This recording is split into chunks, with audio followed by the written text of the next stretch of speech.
So here is part two to yet a dismal Grand Cherokee build. I made part two before and I didn't really realize how terribly edited together. So I've started sideways, we'll end sideways, and this will look okay and much more appealing to the eye.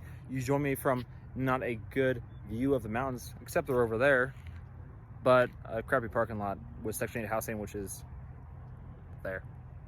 Anyway, the Grand Cherokee. I made to make a quality video actually regarding all of the finer details about this vehicle. And I don't mean to just rant on about nonsense, and I've watched those people rant on about nonsense, they're very boring, but I want to make this exciting and show you all the good stuff. And I know very many people out there, like me once upon a time, were very curious about how vehicles like this were put together. So in this video, hopefully I can show you what's there, how it works, and what most importantly is the plan is. Plans that have been actually pushed forward. These are plans that are in motion right now. So if you have a ZJ, you're curious about how to build it, or I don't know how to build it. I got people I can pay to build it though, so that works for me. Stick around, we're gonna show you some cool things, what it has going on, what I'm gonna do with it, and things you may be able to buy here pretty soon. So let me know. First off, all the nitty-gritty details no one really cares about unless you like ZJs. This is a 1998 Jeep Grand Cherokee 5.2 liter limited. Now, limited, 5.2, blah, blah, blah. These are words very thrown around carelessly. I mean, it has some features. It has nice power leather seats. They were heated once upon a time, but the only thing that heats them now is my body. The back seats look a lot better than the fronts do. But lots of cool stuff going on here. As far as suspension goes, we have many cool things. Now, underneath here lies a long arm kit. So we got a wide link up front there. You can see that arm mount is way further back, and then the rear, huge length of control arm in the back. Now, the unfortunate part is that this is a rough country kit. Now, rough country kits aren't bad and actually drive really well on Grand Cherokees. I'll give you that much. And they can articulate for days. However, the tubes are made of aluminum foil and the heim joints are made of plastic.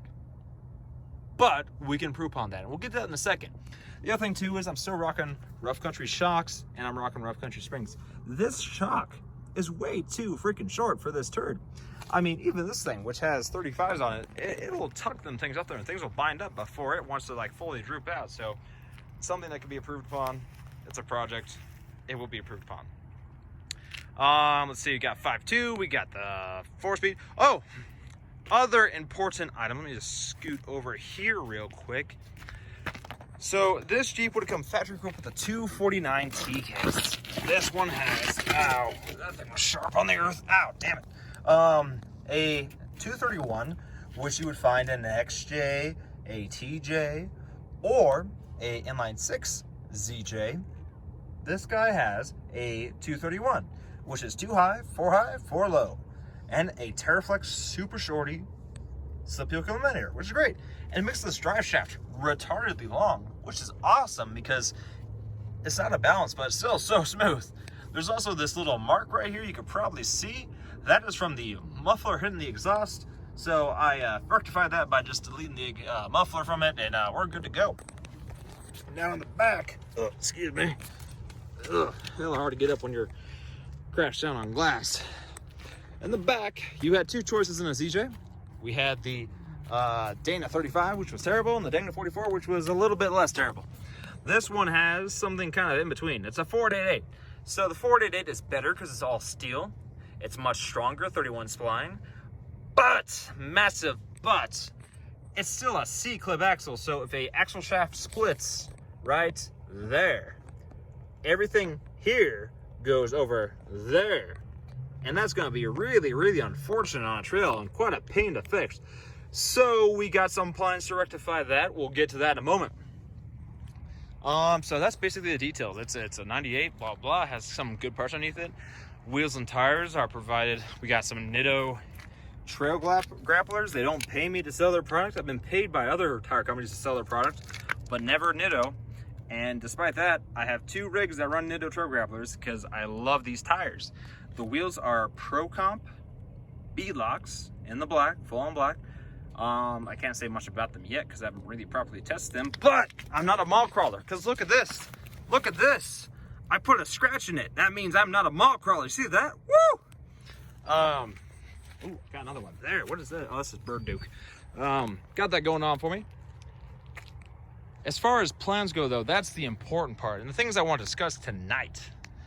This thing has many good parts underneath it already, but it could be much improved. I'm going to unlock it real quick. Look at this fancy fob thing I have going on here. My Toyota doesn't have that.